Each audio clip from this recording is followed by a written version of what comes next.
Sundiata, seed of patience. Welcome to African Myths and Faith, stories for kids and adults.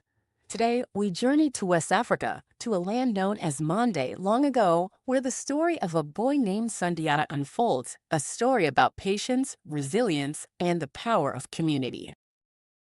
Let me introduce you to the key players in our tale. First, there's Sundiata himself. He was born into royalty, the son of a great king and queen, destined to lead his people. But here's the twist. As a young child, Sundiata couldn't walk. Imagine that, a boy born to become a king, yet he was slow to take his first steps. In a world where strength and speed often mattered most, this was a serious challenge. Then there's his mother, Sogolan, a woman of bravery and faith. She believed in her son's future even when others doubted him. And finally, the people around Sundiata, the villagers, the elders, the warriors, each played a part in his journey.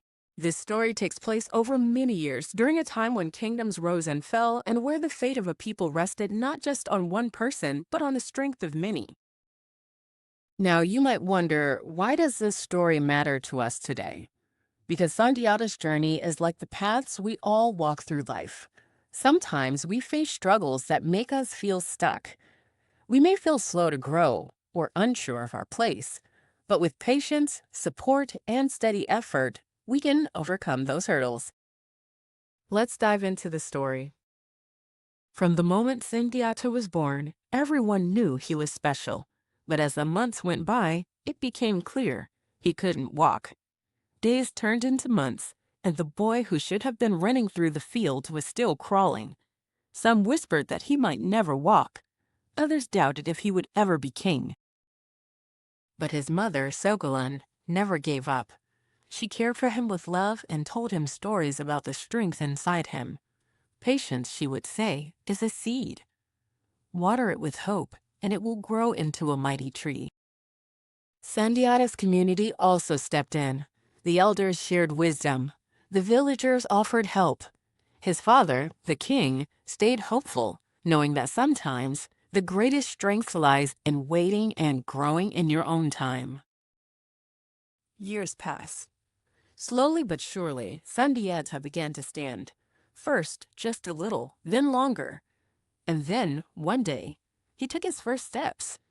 It wasn't a race. It was a steady march toward his destiny. This moment teaches us something important: progress isn't always quick or easy. Sometimes it's about small steps taken again and again with others cheering us on, like learning to ride a bike or mastering a new skill or healing after a tough time. As Sundiata grew, he became wise and kind, a leader who cared deeply for his people. When his kingdom faced threats, it was not just his strength, but the strength of his entire community that stood firm.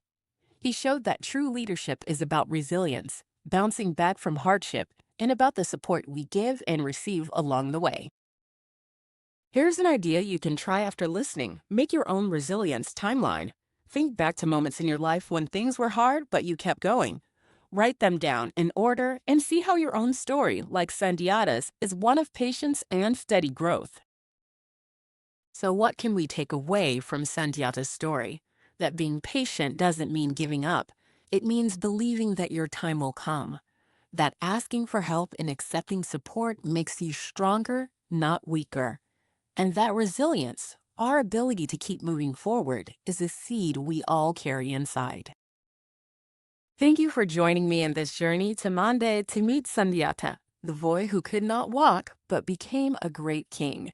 Remember, every step you take, no matter how small, is part of your own story of strength and hope. Until next time, keep planting seeds of patience in your life. They just might grow into something amazing.